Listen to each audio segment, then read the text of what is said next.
You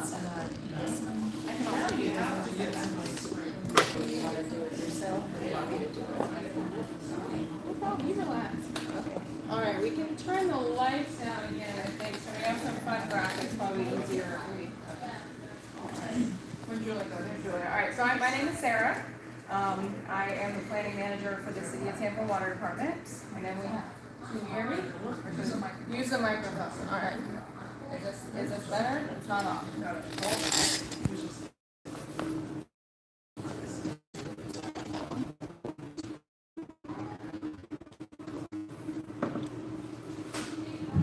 Okay, is better? All right. So as I said, my name is Sarah. I'm the planning manager for the City of Tampa Water Department. And then we have Julia here, who is our absolutely fantastic supervisor of our conservation group. I've told Julia this before. I truly believe that her and her program are going to change Tampa for the better in meaningful ways that we're going to be able to see with our own eyes and see in our water use as well. And we also have Liz here. She's not presenting. She is our equally wonderful supervisor over our outreach group. She does some amazing work, and if you've seen all of the notifications about the drought, about anything that comes out of the water department, it all starts with Liz. All right, so let's get into it. So this is very briefly what our topics are going to be today. We're going to start with our water resources in the City of Tampa. Some of you are so familiar with this that you could present it better than I could. So feel free to chime in. I know you're pointing at Sid back there, and we have Phil and Nancy. I know a lot of you are very familiar with these water resources. For those who are not, it will be fun and exciting, I promise. And then we'll talk about our drought, the drought right now, but we're going to start with some historical droughts to give you a little bit of perspective.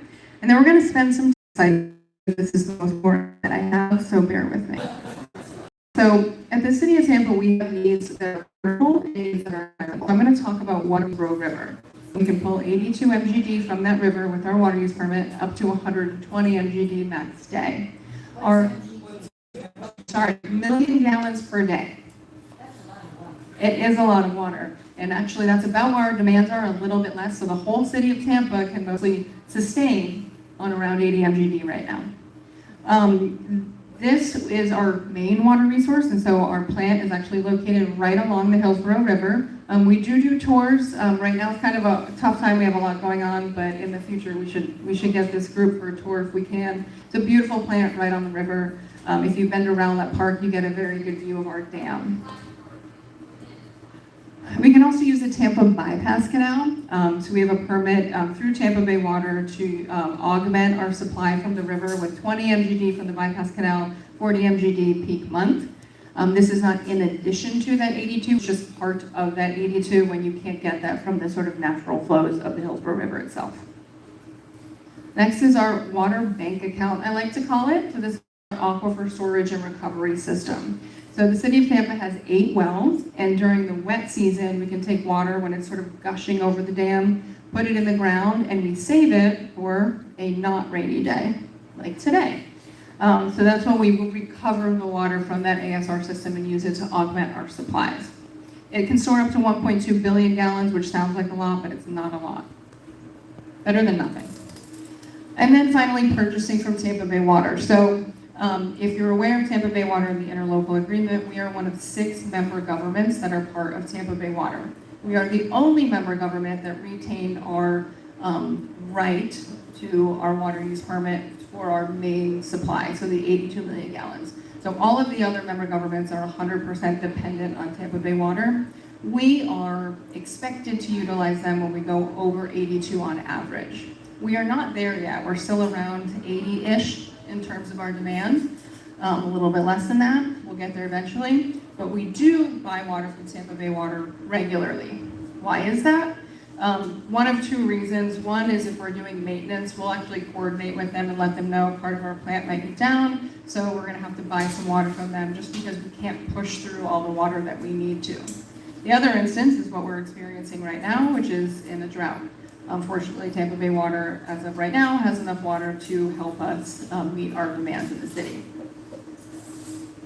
And finally, Sulphur Springs is permitted as a potable water source. We have not used it as a potable water source since 2009. All right, so in terms of our environmental needs, and this is where Sid could come up here and give a dissertation, so I'm going to do my best, but Sid, at the end, if you have anything that you want to add or whatever, please feel free. So, let me back up actually. So if you aren't aware of what MFLs are, these are minimum flows that are required in the lower Hillsborough River. So when the dam was created, we impounded the river and basically stopped flow that would naturally go to the lower part of the river from happening.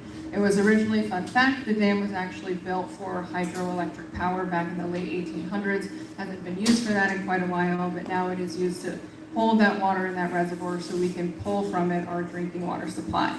But when we do that, like I said, there's not enough water going to the lower Hillsborough to support the ecosystems in that area.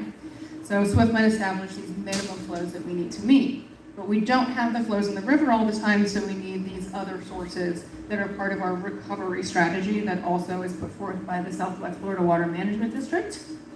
So our main source is Sulphur Springs, where we're permitted to take 18 cubic feet per second and use that towards our MFLs.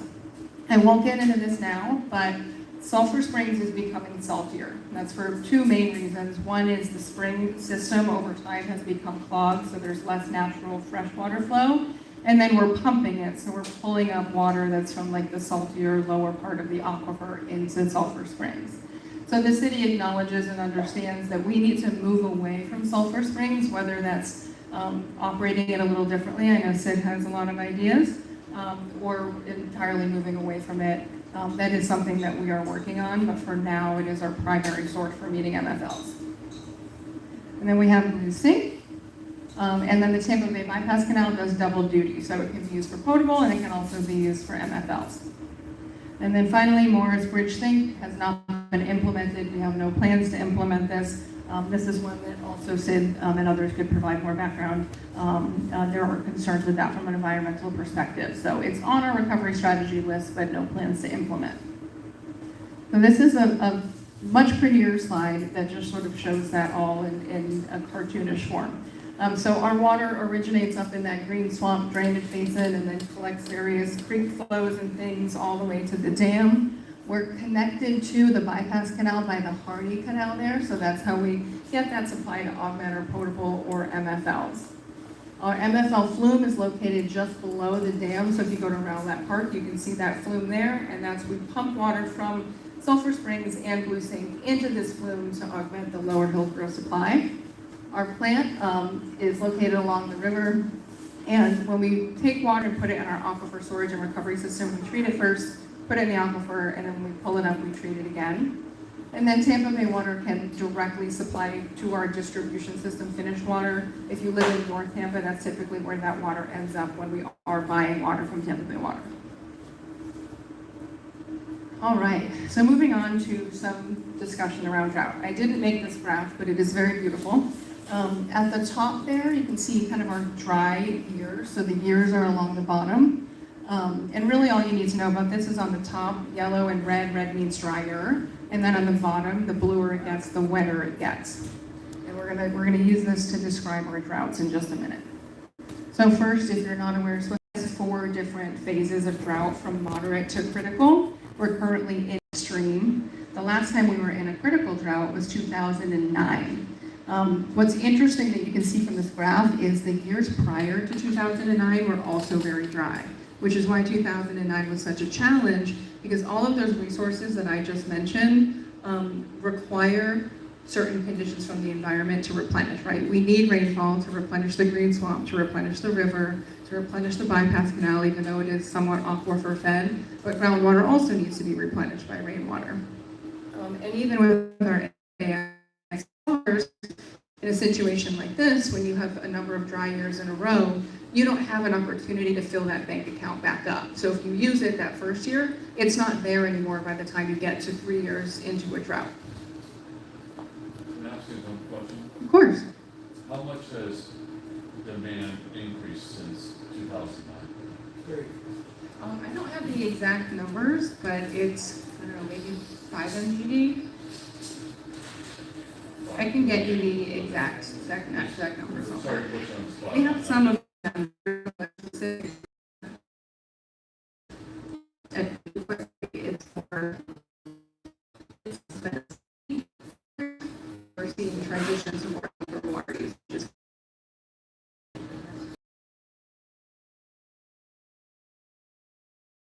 last drought in 2023. And this is important because prior to this water shortage order, the city of Tampa had 2-day-a-week watering.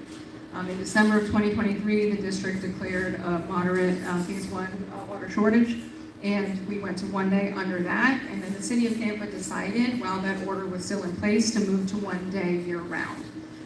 That made it less complicated for our residents, so the messaging didn't go back and forth. So in August of 2024, we went to 1 day a week year-round, and the shortage order was lifted right after the hurricanes that year. So it was still in place when we went to 1 day.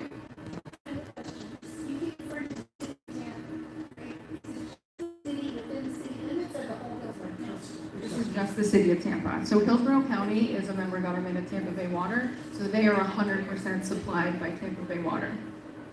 So they don't, we do have some areas that we serve as part of the city of Tampa, but the majority of Hillsborough County is served directly by Hillsborough, or by Tampa Bay Water. I live in the county, but I have a city of Tampa water bill. Yes, that can also happen. So you're one of the people that we serve that's living in the county, so yours is probably a little bit higher than your neighbors as well, because we have a surcharge. So yes, you do serve some folks outside of the city limits. Any more questions for now? While we're on that, the Tampa Bay Water customers would also be on some kind of restrictions, watering restrictions now as well, right? Yes. So everybody in the region is under the restriction. So it's for the entire Southwest Florida Water Management District region. It is not restricted. It is indifferent, so in Pasco County, I think they do have some restrictions, the city of Tampa does not. Can you explain why reclaim doesn't hurt, because it's not having a restriction on that? I'm sorry, say that again.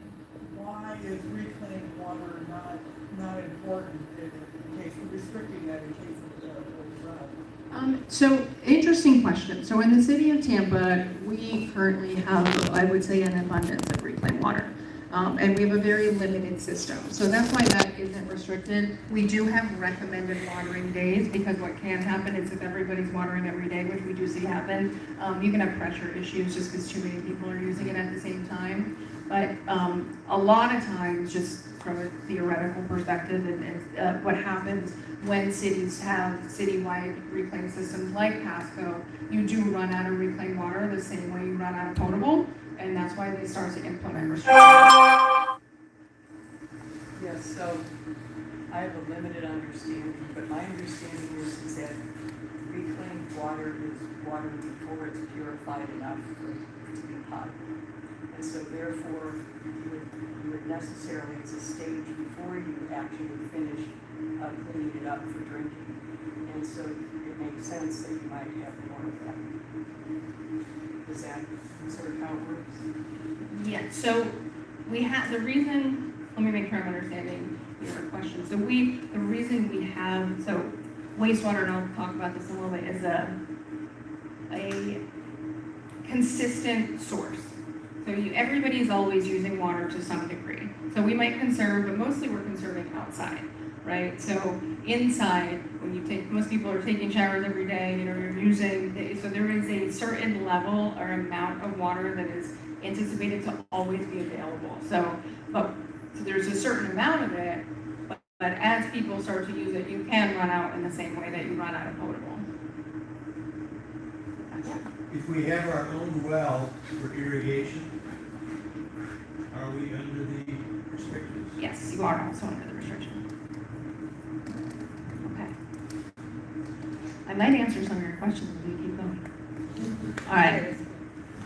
So we've hit our drought in 2023. We're now under 1 day week water restrictions. Here we are today, 2026. This was last year. So our dry season runs from November to end of May, middle of June. So April is always very deep in the dry season. So even though this was last April after all of the hurricanes, it's still dry.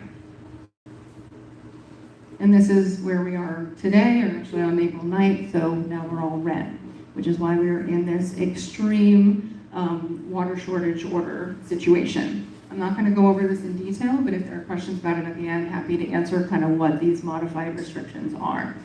This flyer is also available up at the front of the room. If you want to take one with you or more than one and hand them out to your friends and family, please feel free. All right, so let's talk about our drought conditions now in the city of Tampa and how our water resources have been impacted. I'm going to show you a table, and in one column it will have the status of these water resources a year ago, and in the other column it will have the status of those same water resources today, or on the 15th. All right, so our demands at the top, in terms of billion gallons per day, are pretty equal or pretty similar to what they were last year. So we're around 80 MGD. We're a little lower. It'd be great if we could bring that number even lower. But last year we were not in this drought, and the water use is about the same. In terms of river withdrawals, last year, a year ago, we were pulling 76 million gallons per day out of the river. That includes augmentation with the bypass canal, but it's all what we're pulling into the David L. Tippin plant. It was about 50-50 bypass canal and river. Now we're only able to get 53.5 MGD. And where is that coming from? If you skip down a few lines, Tampa Bay Water Purchase, it was 0 a year ago, and it's 23 as of last week, and I think we're up to 25 this week. So it's a pretty substantial amount of water we're purchasing from Tampa Bay Water.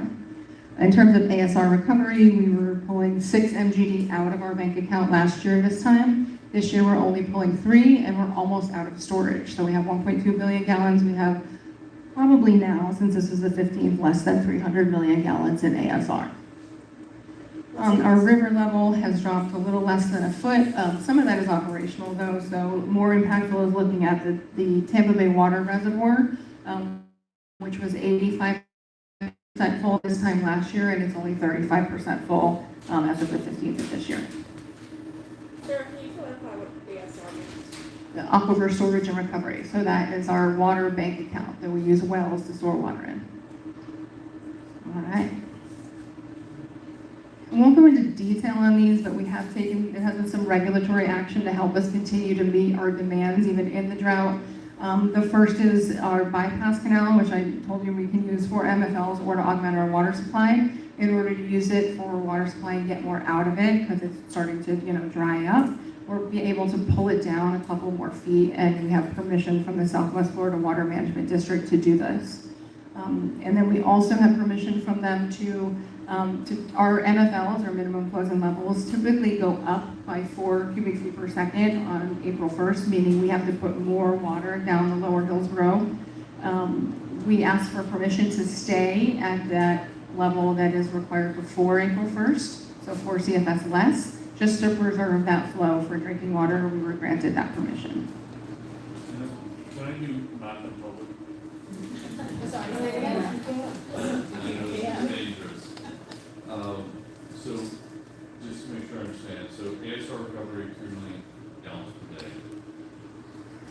326 mg remaining. Am I right in interpreting that to mean we have 100 days left in our aquifer? So ASR gets tricky when it gets low, because you start to see more salt water come up, the same that you do in Sulphur Springs.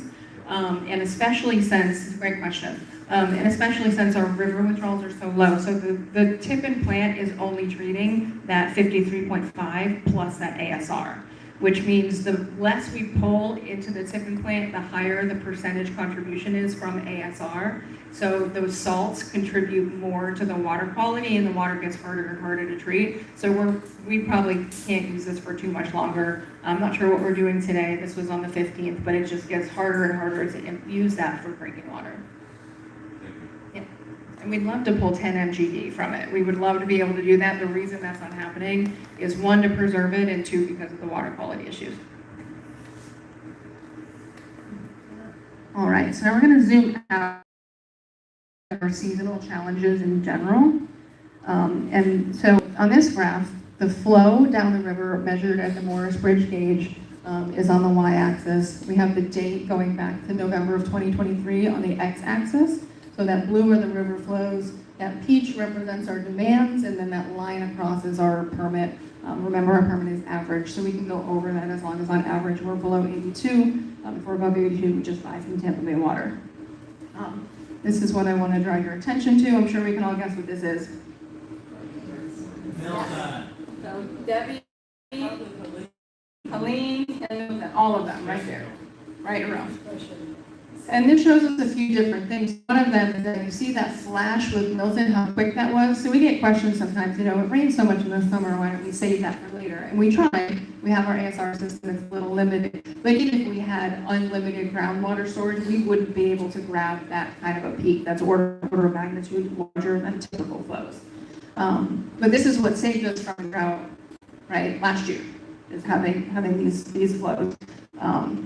And then when you look at these peaks on the right here, right at that large peak, they look really small, and they are really small. But when we zoom in on them, they look a little healthier. They're still small. They just look bigger now. But this is without that peak, so we can kind of see what's happening a little bit better. And I just want to show you where the phases came in. So after this, it looks a little wet, but it's dry even for the dry season. And then we dropped off around October. And after a couple months of that was when the district declared that phase 1. You can see our demands kind of immediately drop off there, which is great. We don't see the same response with phase 2 and not sure what we're getting with phase 3 yet. But what I want to show you here is this difference, this deficit, this difference between the demand and the supply. And this happens every May or April, May. And we'll show you some more graphs on that in just a second. When we see our water supply start to go down, our demand starts to go up. And that bump that you see is all going on the ground. All of that is irrigation. You do see patterns in water use, right? So you expect water use to go up in the morning, in the evening, when people are home, when people come home. You can see patterns with industrial use. You can see commercial patterns. This kind of pattern you would never see at a wastewater plant because this is all going onto the ground.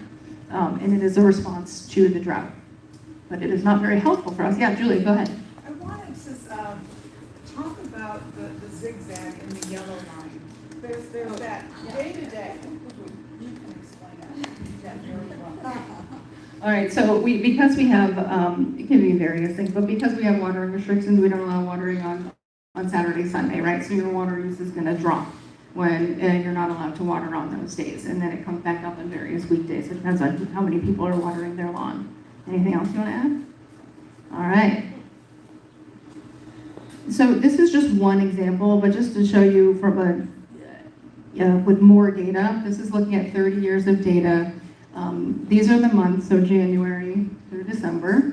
And this is sort of the range of flows. I'm oversimplifying it, but the range of flows that you would expect coming down into our reservoir. And from this, you can see our very distinct wet season and then our dry season. And you can see May is the driest of the dry and the most challenging time for us. But then when we look at a little bit more data on the demand side, focus on that black graph for now. That's the last 5 years. This is April to May. We always see this. Just straight line up, it's about 7 MGD difference that we see an increase in demand over the same period when we have the least amount of water available. The orange line here is when in 2009 we went to hand watering only during that drought. You can see our demands dropped by, I think it's about 25%, pretty much overnight, and we don't see that increase over time. That grayish color is where we are today. Hopefully we can keep that peak from going too high and people are adhering to the rules, maybe a little less and we can stop that increase from happening. All right, so I have a fairly complicated graphic to show. I'll give you a little background first. We hired a consultant to conduct what I've been referring to as our needs analysis. And what we wanted to do with this was understand what the city of Tampa's needs are under 82 million gallons per day. Why under 82? Well, Tampa Bay Water is responsible for anything over 82. We're not attempting to self-supply, but we do want to understand under that 82, what is the difference between our current water resources and that 82 MGD that we're expected to supply, and what does that look like going forward, especially in the dry season? Because we know we have challenges here. And as the planning manager, we have to plan for these challenges and how we're going to address them. So this graph goes out 30 years. And each bar represents the anticipated deficit. Now, it's not like in 2040 we're going to need to, 45 million gallons per day in the dry season. It's just this is how the years could look. And really what it's saying is that some years we're not gonna need any water from Tampa Bay Water, or, you know, whatever source it is that we are able to drought-proof with. But we could need up to 45 million gallons per day on average during the dry season to meet our 82 MGD. May I ask, what do you anticipate happening in 2040 that would So increase that? in 24, the big bar there? Well, the trend going up stops. Yeah, and so it's not necessarily in that year. How they model it is by basically taking the last 30 years and mirroring them forward. But it's really just to show the range of possibilities. So that 2040 year could be next year, hopefully not. It could be this year, hopefully not. Or it could be, 30 years out. So it's really just to see what our suite of potential fates may be in any given year for the next 30 years. So I know the answer to this, the real answer to this would be long and complicated, so I'm not asking for that. But when I see a forecast like this, I know it's based on something. I know they don't just get these funds randomly. So, were they basing it on past patterns? Yes. Yeah, so they looked at the past 30 years, sort of how much was available for our various water resources. What they did do is in the past our demands were less, so they just assumed our demands were 82, which is where we're approaching. We're gonna be over 82 at one point, but for us at the city, we really consider that 82 is what we are expected to sort of apply or supply from a regional perspective. Just to add maybe a little bit of perspective, in the interlocal, because we were able to retain our right to that 82 million gallons per day, we're also last in line for water from Tampa Bay Water. They are obligated to supply the other 5 member governments first because they're 100% supplied by Tampa Bay Water. That's never been a problem in the past, but it is something we just need to consider and make sure Tampa Bay Water is considering. So if we have this worst case scenario, if they run out of water, the city of Tampa will be the people that don't get the water if we don't have a drought-proof supply. And Sid first, go ahead. Yeah, what I think was important to remind people is that 82 MGD, that's a 12-month moving average. In other words, you can't take more than 82 MGD on a yearly average and use along. There will be days when you can take more and put it into ASR. There'll be days when you can't take that much, but the flow's not there. So 82 is a 12-month moving average that you're restricted to. Thank you, Sid. So to build on his point, that's built on zero growth. Built on zero growth. So that's 82 million from now till 2053.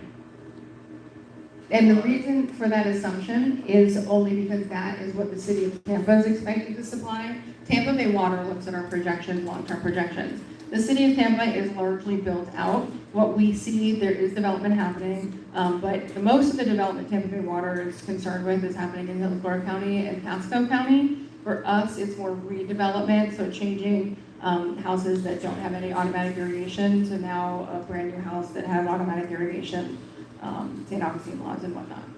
But anything that affected the Hillsborough River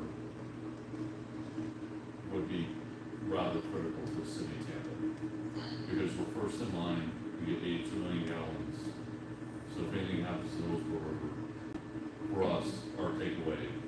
Yes, that is our main source, so it's very important that we have as much supply as we possibly can from the Hillsborough River. One thing that was not considered in this evaluation was climate change. So if we anticipate droughts becoming more severe, that is not captured in this graph. This is just a straight push forward of the past years.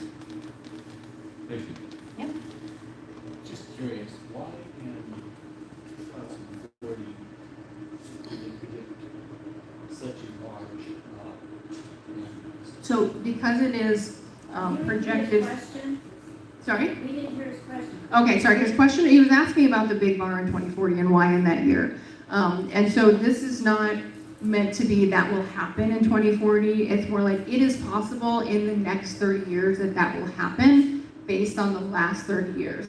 But it lines up with, that probably lines up with like the year 2000 or something. I don't know exactly what year, but we projected forward past conditions to capture drought cycles, dry season cycles, and that. Does that make sense? So it's based on the pattern of droughts and In the past. in the past. Yes. All right.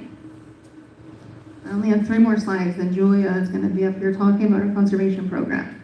Okay, so how do we address this challenge? There's really two approaches to address an issue like this. You can address it from a supply perspective. We're mostly here today to talk about demand, right? So how you can address demand through conservation programs to try to alleviate this delta between the amount of supply we have and what our demand is. But I'll briefly touch on supply. So how can you address supply? One way is through storage, like our ASR system, right? But I did mention there are some limitations and challenges with that. If you have droughts a number of years in a row, your bank account doesn't work quite right. Another source that is considered drought-proof would be desalination. So Tampa Bay Water has a 25 million gallon per day desalination plant that is also a drought-proof supply. And I'm gonna say it, don't get the pitchforks out. Nancy knows it's coming. The other source that is drought-proof is reuse. Reuse is something that there's a consistent amount that you know is going to be available every day. That's why communities in California and other regions that are drought-starved have begun to incorporate reuse into their water use profiles. I'm not here to talk about it today, but I do have to mention it because it is one of the options for drought-proofing, and it is becoming more and more common. All right, so for addressing demand, that's our conservation program. I consider it having three prongs, so policy, incentives, and support services, and then metrics. And we use our metrics to identify where is the majority of the water use happening and how can we tackle that water use. So we want our programs to get the most bang for their buck. Just a side note, our conservation program last year cost 16 cents per 1,000 gallons that we saved. New water supplies in the Tampa Bay Water's short-term water supply plan range from $4 to $12 per 1,000 gallons. That $12 per 1,000 gallons is the expansion of the desal plant. So it's the most expensive, it's a very expensive source of water. Those are still needed, but they are much more expensive than demand, managing demand. Can I ask a question? Yeah. About the desal. I heard some years ago that the Pinellas get some of that desal. Is that the case? Yes, so any one of the member governments could receive some of the desal. It's probably actual water from desal is going to end up more in the South Hillsborough County area just because that's closer, it's mostly located down there. But they do have a blend of water. There's some groundwater, there's some surface water, there's some desal. Yeah, so, my husband and I are visiting from California, so I have to say something about desal. Desal releases brine, you probably heard this before. Brine can be really harmful for marine life, and that's one of the reasons that conservationists in California are really pushing for reuse, because it's less expensive. Theoretically, well, you can't get 100%, there's always going to be leakage, but you can get much closer to 100% cycle that way. And I'm just going to bring this up real quickly. This is separate. I saw a chart once that somebody gave that was doing water planning, and it was really impactful. So that's why I mentioned it. What they did was they compared water usage for people who live in the United States per day versus water usage by people in other parts of the world. And it's probably not going to be surprising that in the United States people use much more water per day. So it is possible to use us. That's a great idea.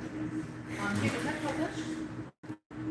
It probably is, and if you can be part of it, All right, I will. Thank you, that's great. Did everybody hear what she said? No.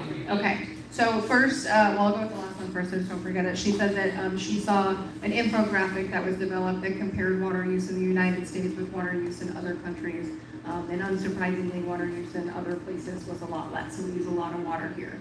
The other thing she said was that, being from California, that about desalination, that it is expensive and it also is wasteful because you lose like 30 to 20% of the water you're treating that then becomes your brine. So Tampa Bay Water releases that back into the bay. Reuse is a little bit more efficient, so it depends on your treatment, but could be 10%.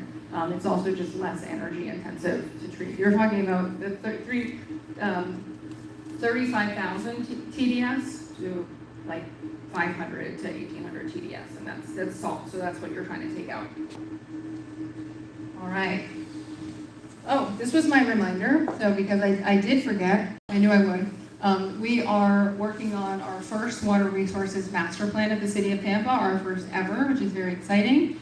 And this master plan is going to consider all of the things I've talked about today. Really, the goal is to understand what our needs are, again, below 82 million gallons per day from an environmental and a potable perspective, and what we might need to do to address those needs, including conservation. So we have a very robust conservation program. Julia's going to tell you all about it in a second. But there's always more that we can do, so they're going to include that in their analysis. All right, I have 2 more slides, and these are just looking at demand because I thought we'd be interested in seeing how our demands break down. This is our demand by user type.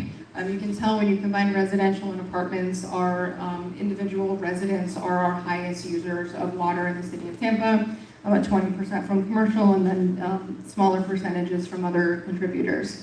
One thing I will note, because we get a lot of comments on this, the city does not have any of those big water guzzling, AI data centers. We do have some data centers. They tend to classify themselves as offices. That's that 2% water use. And Julia and her team have run an evaluation of those data centers compared with a typical office, and they're no different. So that's good news. On top of that, myself and the director of the water department are in tune with our development services group. So if we do get a request for data centers, we will be notified. Can you possibly explain, I don't understand individual, what is that? Degree of residential? Oh, so residential are like single family homes.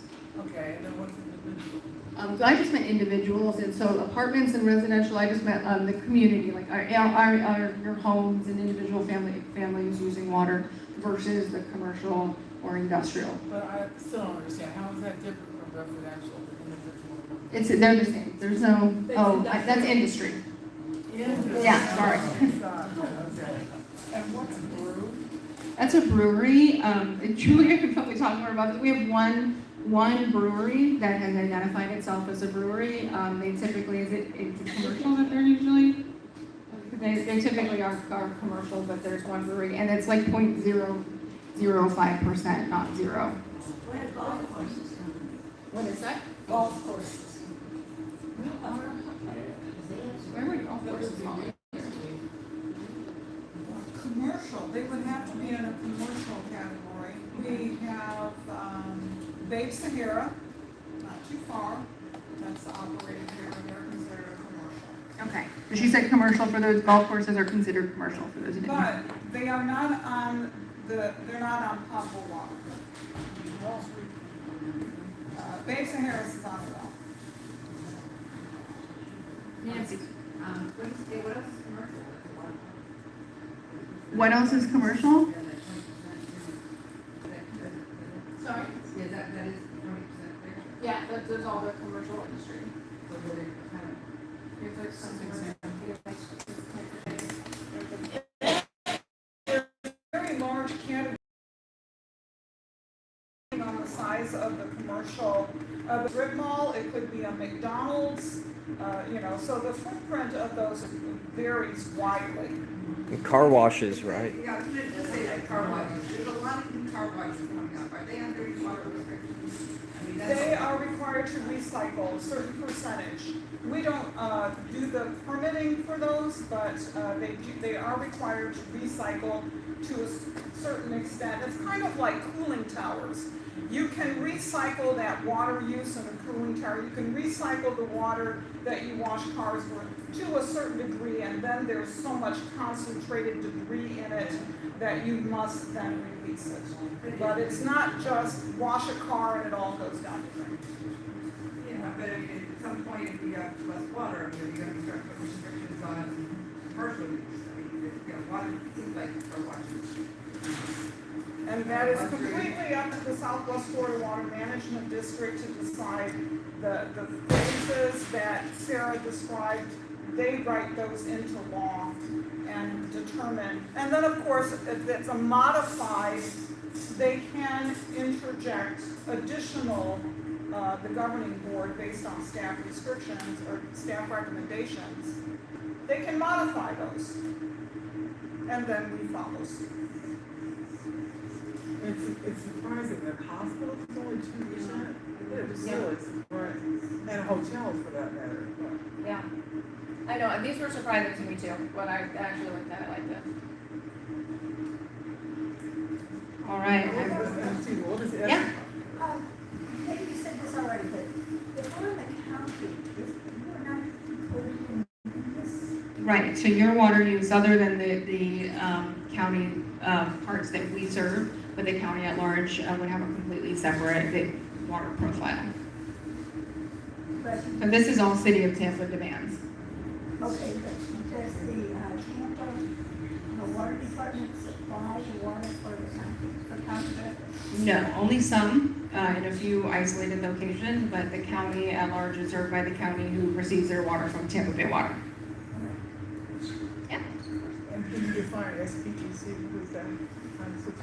SPEC, what's that? So that's special, so that like includes, so there's some Hillsborough County government and city, that was kind of a strange category, but, Government. yeah. I don't know if there's anything else that you can think of in the special category. We have what we might call consecutive buyers, where we would sort of give them bulk water to serve their community. So, Like the county. yeah, Hunter's Green, and there's a neighborhood over by the casino, things like that.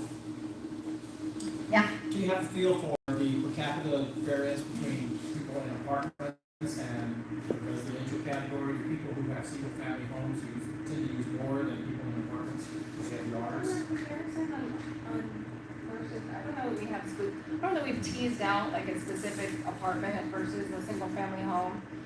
But we'll look into that and see what we have. I don't think we've done a direct comparison. We did quite a few desktop Can you use the mic, analysis. please, so we can hear this conversation, because All right then. we're not able to hear it all. So the question is, do people in single-family homes use a different amount of water than families who live in apartments? And generally, no. We work very hard with our Tampa Bay Water Wise, which is our regional rebate program, right? And so working with them, trying to provide indoor retrofits to our apartment complexes. And what we find is that toilets, shower heads, aerators, you go through an apartment building and you get those replaced, the usage drops like a rock to the bottom of the pool. And it's an amazing and a beautiful thing to see. So it isn't really that the families are different. It is about the infrastructure in those buildings and how it's cared for, and also helping people understand how much water are you using every day, and especially for those property managers, helping them understand maybe your utility bill will go down, and wouldn't that be nice for this money-making organization to have a lower utility bill? And you give them a rebate at the same time. So we work very hard to understand each of our customer types and find out what motivates them to move the needle on their water usage. And, it is nice sometimes to find people are doing just fine. But when you move from living in a condo where your water bill is part of the HOA, you don't have an individual water bill. For like the last 10 years, I didn't have a water bill until I moved to my single family home. And when I saw what the water cost, I personally shut the water off when I'm brushing my teeth now. Because the little things you do. So I can't disagree with your numbers and your stats, but I think people in an individual resident home are more cautious and conscious, like their little kids, of their water usage. They really do. I can agree with that, in particular with toilets. Even in an office. I worked in an office and I was tortured daily because the bathroom was across the hall and I had to listen to it hiss all day long. And nobody ever came to fix the toilet. And so it's kind of the same in an apartment. You're not responsible for that drip. You're not responsible for that toilet. You're not responsible for the infrastructure. And so you are not, and sometimes if it's in your lease, you can't do those things. So sometimes your hands are tied, which is why with the rebate program, it's marvelous. We do the whole building all at once and it's all fixed. and it really does work. So we want to continue that rebate program and tackle those people who need help. Where are we at now? One more slide. Take it away. All right. See why Julian's gonna change the world. She's awesome, huh? All right, so now we'll look, we have and I think you'll find this interesting, a closer look at our single-family homes and looking at the different water use categories. So, along the bottom, oh, it's kind of cut off, but it's low, medium, and high. The low use is less than 5,000 gallons per month. These are like our indoor water users. And then on the high end is over 10,000 gallons per month, and these are people who are likely over-irrigating, or could use some help. Okay, so let me see if I can.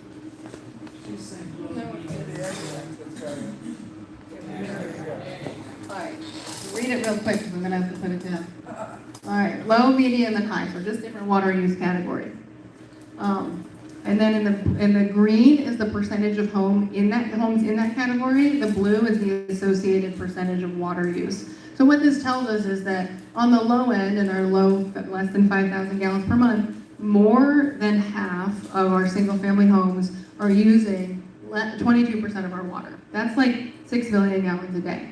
On the high end, 17% of our homes are using 45% of our water. That's like 13, 14 million gallons a day. And so this just really shows us that outdoor water use is likely the largest contributor to this, and so we have some work to do here. Is that a combined, irrigation as well as water? This is total water use, and the reason we put these in these categories is because we're trying to tease out on the low end. It's not perfect, right, because we don't know household size, lot size, but in general, over on the left there are likely just using water indoors, and on the right, definitely irrigating. How much irrigating, we don't know.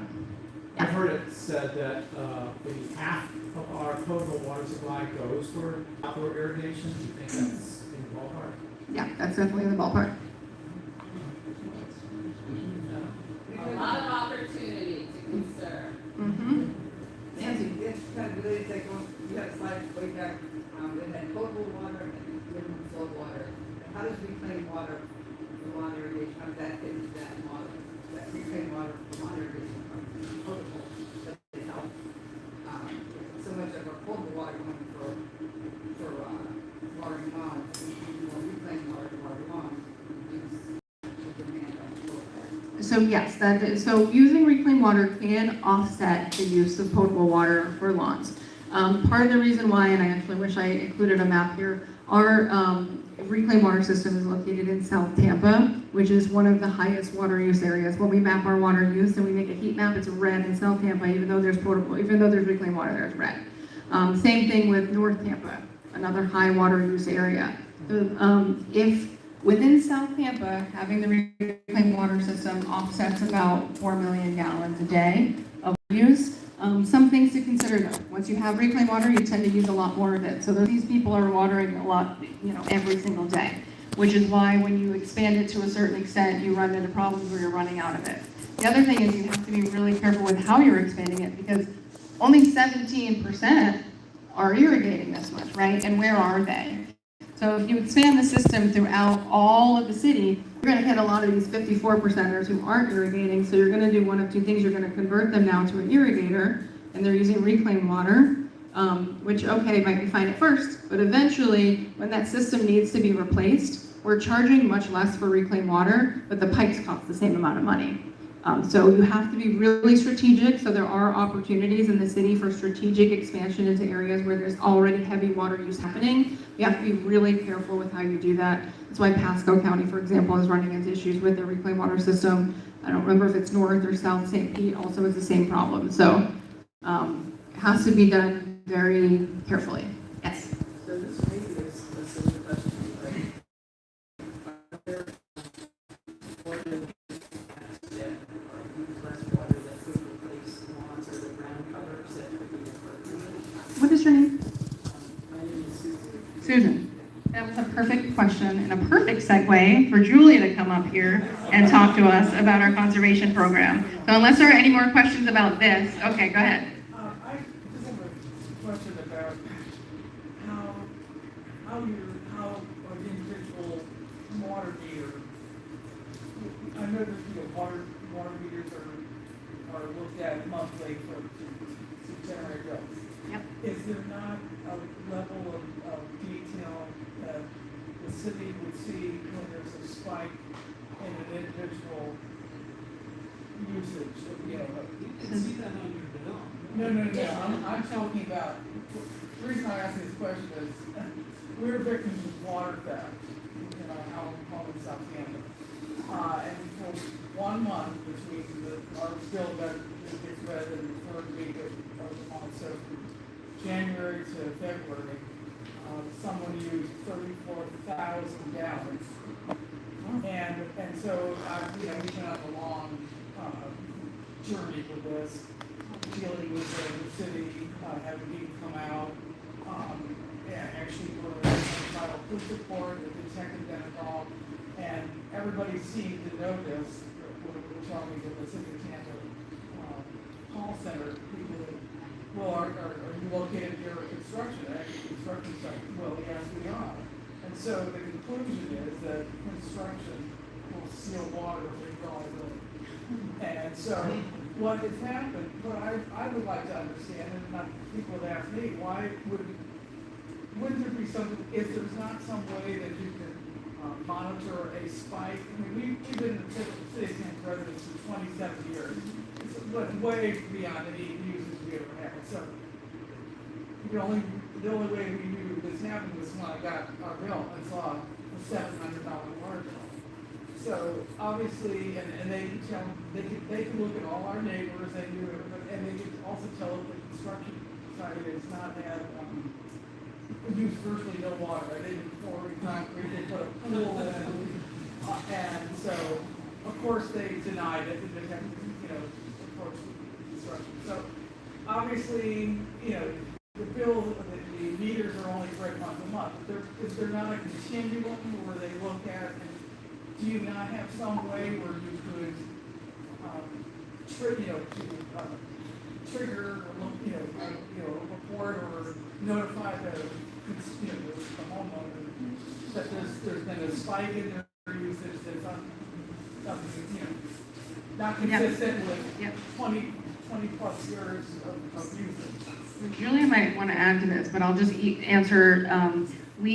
Right now, the only mechanism we have is the monthly reading and through bills. But is it not something that you could actually? We do not have, so there's automatic meter reading. We do not have that in place. Hopefully we will in the future.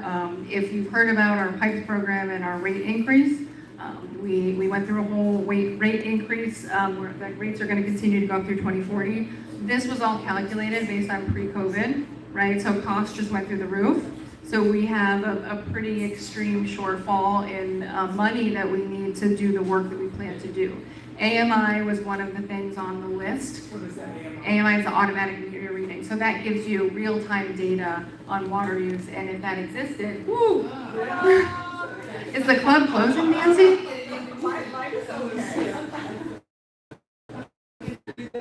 Yeah. So this is something you're. We will, and at some point in the future, we will have automatic meter reading. I don't know when that will be. It was a cost. Put it in. We got our smart meters. So they can tell. We can also.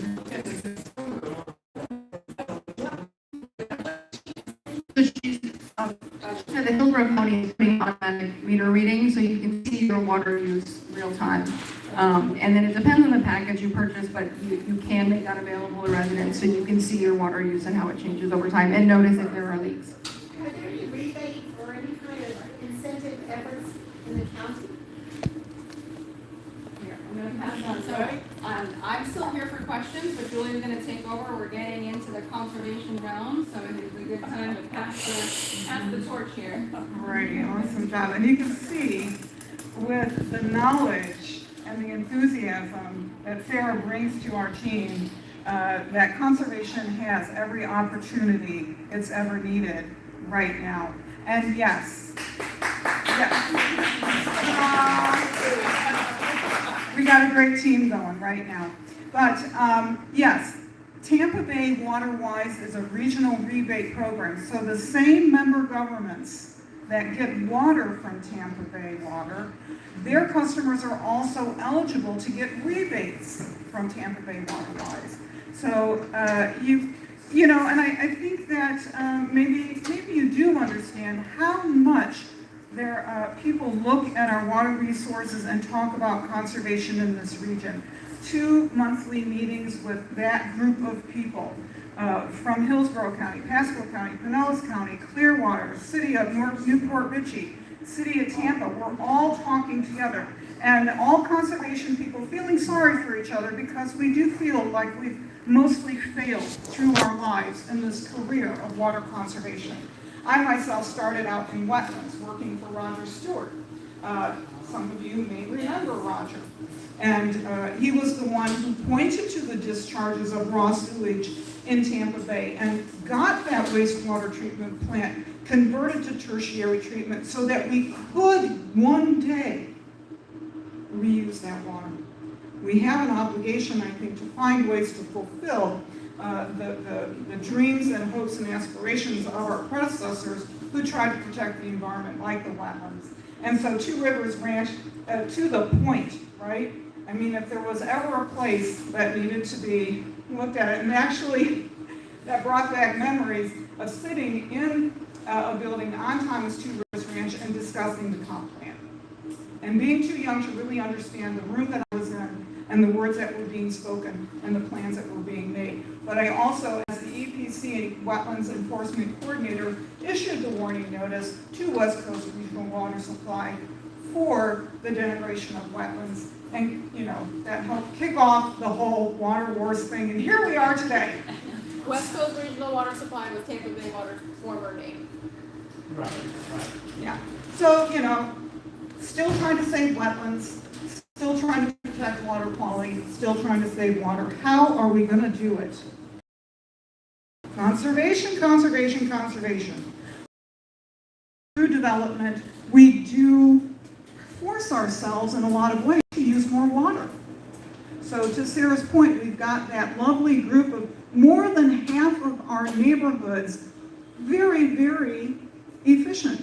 But we're coming through this time. I live in Sulphur Springs, and so the great fear is that I'm watching houses being torn down, trees being cut down, filled soil brought in, and lots of compaction and fill pads and sod. Now, I haven't seen irrigation systems going in my neighborhood yet, but the worst thing that we can do for ourselves right now, in my opinion, and maybe I'll cover this up right now, but converting non-irrigating homes to irrigating homes is really a huge challenge that I don't know how we turn away from that. Yeah, we have to change the whole dynamic of development back towards a simplified time, less lawn, more Florida-friendly and native plants. And also for the critters, I see the maintenance practices. I've visited over the years since I started doing irrigation evaluations. I think I visited probably more than 400 yards, and things are just trimmed constantly. No blooms, no fruit produced, and so we're really limiting the opportunities for wildlife. We are in a major migration corridor, are we not? You know, so can we leave a little something hanging on the trees? So it's my joy to help people understand that, and I've certainly enjoyed my journey to Florida Friendly. But back to the challenge, which we've always talked about so much, but also, again, illustrating so clearly that outdoor water use is our Achilles heel, and it is the solution in so many ways. So this is when we were still doing days a week. Nice high bars, right? We're hitting that 82 pretty good, and then some, right? Then we said, oh, 1 day a week. Great. That really solved some things, didn't it? Then somewhere in there, Hillsborough County went back to 2 days a week, and since some of our customers are Hillsborough County customers who we can't regulate because they're outside our city boundary, then our water use went back up again. And then we're in another drought, and it comes back down. Why? Because of restrictions. So although you want to educate and have people make their own decisions, we must have restrictions, we must have rules and guidelines, and we enforce them. And that's what the red line is. So you see how citations, relatively few citations. I think the last month we went up to 66 citations issued. So in a city of this size, 66 citations, and we got people out on the street 24/7, that's really telling me that, you know what, we got people who do know how to follow instruction. They can be careful with their water use, and they do want to do the right thing, so lucky us. That's a good thing. But at the same time, people send me pictures. These are the pictures I get. No pictures of happy dogs or grandkids. I get pictures of water running down the street. Do something. Okay, so what do? Well, we can call you. We have your account information, had a very nice conversation with this person, a young man, obviously a new home, and didn't understand his irrigation system. And so, is it time consuming to work one-on-one? Can I talk to every single person that owns an irrigation system? We're gonna try, and our team tries very hard. But, so yes, we have citations, but we also have a lot of outreach, and we're happy when people give us the time and learn something. Yes, so what else are we gonna do here? So we collect citation money, and we're trying to do good things with it, but at the same time, for those people who maybe would rather attend a class instead of pay $100, we're gonna make that possible. So that's as soon as we get through this drought and we can plan and do some more things, we'll be having a class. And so we'll meet more of those people.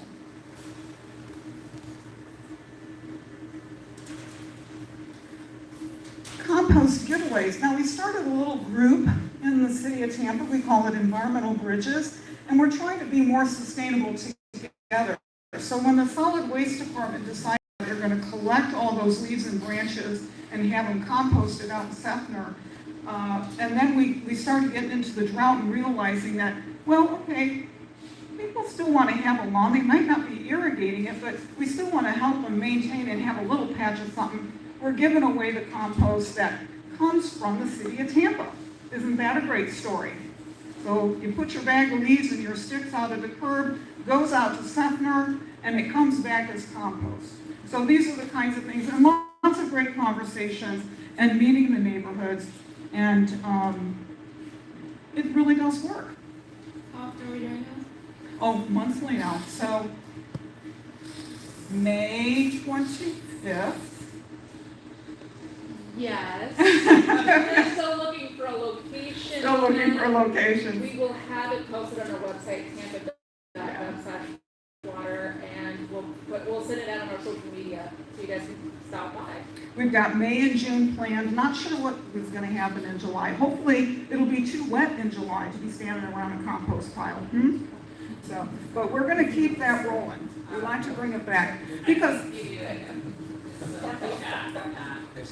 probably need some remedial education on how to use compost. So I don't know, that's on the site. We promote it using top dressing. You want to use compost for top dressing so that, that water absorbing power is on our lawns. And we have information to show what the process is. A little video. A little how-to video. Yeah, top dressing was our first thought for this. This is great stuff. This is their prime turf compost. If you ever get a chance to meet the guys from Baranza, it's a wonderful place to go out there and so we're bringing that into the city, and people do all kinds of things with it, growing all kinds of vegetables, but also using it on the lawn. make that irrigation event go further. Because we do accept it happens. Irrigation happens. What else are we doing with that citation money? Well, we're trying to give people some rebates and putting that on to Florida friendly, including native plants. So we've launched a program in collaboration with our Hillsborough County colleagues out at Extension. We're coming up on workshop number 2. We're finding our way through it.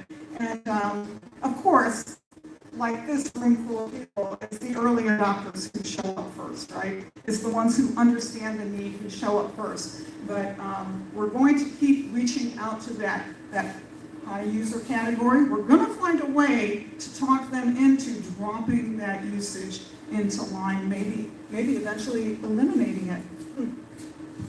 With the landscaping, what is there a pro or con of artificial grass? Say artificial grass. Well, it's a huge topic. We don't have time to get into it, and really at this point, for me, a lot of it is personal observation. But if you consider it a water conservation tactic, it really is not. Number one, it impedes what our state needs so much, which is penetration of rainfall through the soil profile. And if it does get to pass through that artificial turf, what's it taking with it? And so then we're creating another problem for my grandchildren and your grandchildren and our great-grandchildren. They got something else to try and clean up after us. Because it's not just laying something down on top of another surface. Most of the time it's a sub-layer that is introduced, and it's like trying to get frosting off a cake. Ain't happening. I'd rather try and remove a parking lot than try to remove some artificial turf.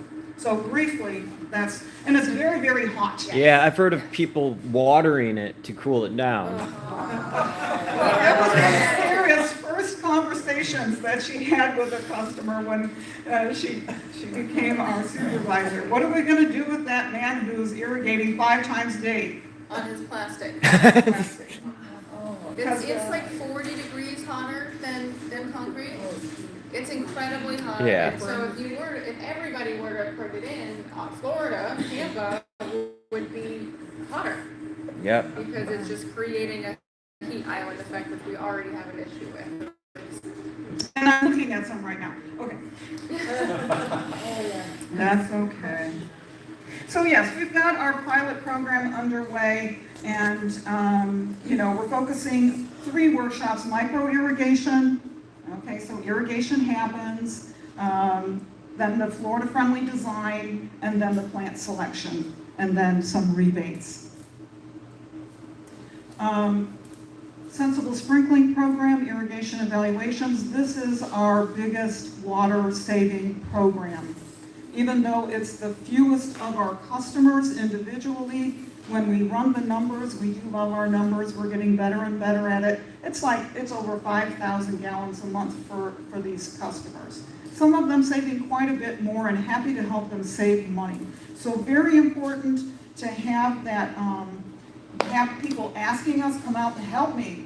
We want to help you. We talk you right through it. This isn't a service. They're right beside us. We're teaching them how to run that controller and showing them the problems that they might be having, pointing to a leak. How do you recognize a leak? And then we can point them to the rebate program at Tampa Bay Waterwise to get help with that. That sounds really great. I would like to take advantage of it. I live in Carrollwood. I don't live in Tampa. That's okay. So we can still. The Tampa Bay Waterwise rebate program provides that evaluation and the rebates all wrapped into one, or you can go straight to the extension office, make the call out there to Hillsborough Extension. I'm going to leave some cards out. Any kind of help you need, whether you're my customer or not, we can get you help. Okay. Question about you're looking at the irrigation right now. That's an irrigation saving, or is that just total water? Is, What are you talking about, the pictures? is this just irrigation? Sensible sprinkling is for It's irrigation. just that saving the 5600. Oh, yes, yes, you'd be surprised. Here's an example, like I was saying before, development, right? So I've seen this. I've seen the little house on the corner. Look at their water use history going back to 2017, 3,000 gallons a month, 3,000 gallons a month, 3,000 gallons a month. They tear that house down, they cut down the trees, they put a new house on it. I'm not mad that somebody gets a new house. That's not it. But once that house is up and they turn on that irrigation system, now what is the usage?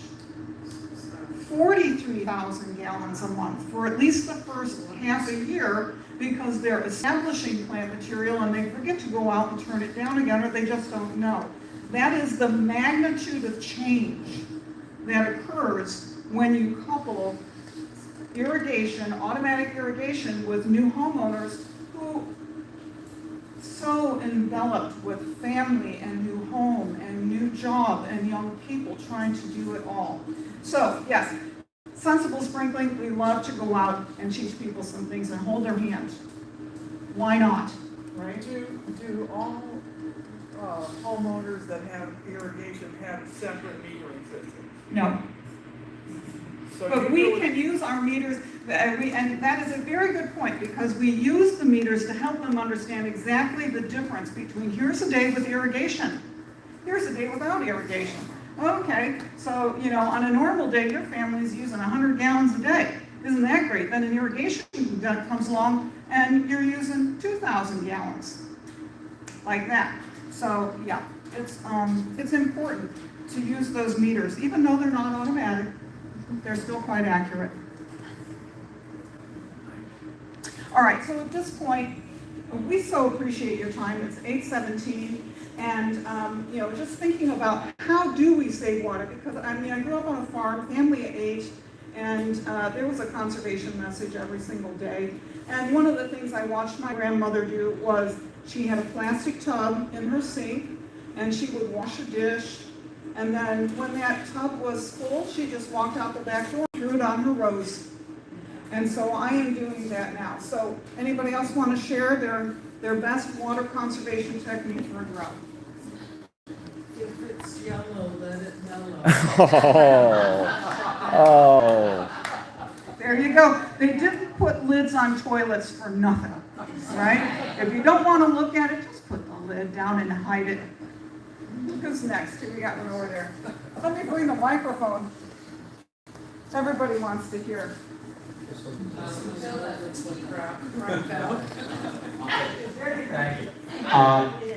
Thank you. When you take a shower, quote, baby shower, imagine that you've only got so much water, so you get wet, you soap up, you turn off the water. Oh, sorry, you get wet, you turn off the water.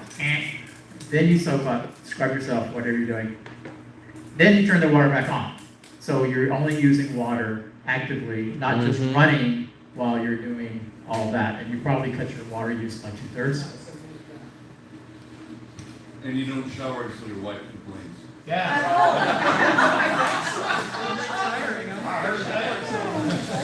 Well, before we, I'm going to get to you, but I also just want to make sure that I tell you, we've got some very special shower heads to give away. We also have a book raffle. Liz, do you want to make sure everybody's got a ticket? I was giving out some tickets, and then I got distracted and kept all right, Sharon.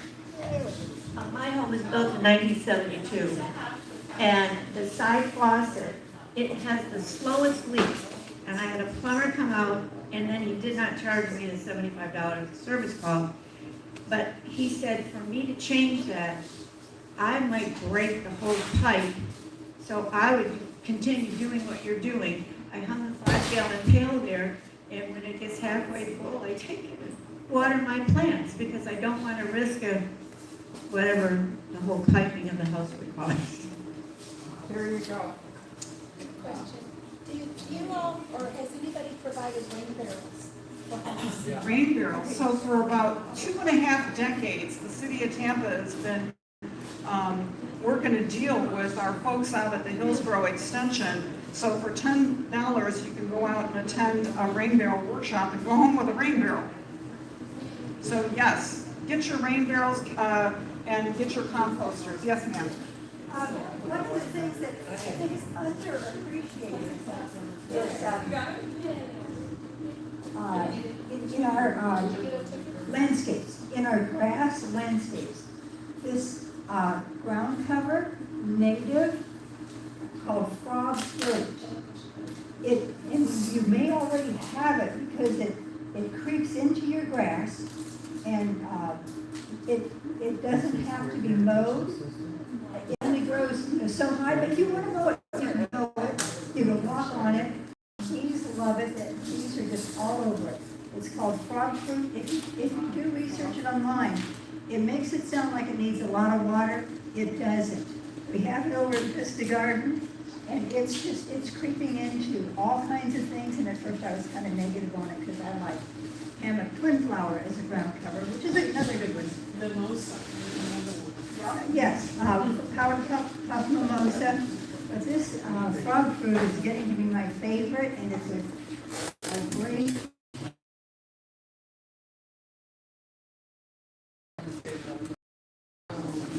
I don't know, it depends on how discriminating they are, but this could lead to using less broadleaf weed killer too, because it is a broadleaf lining.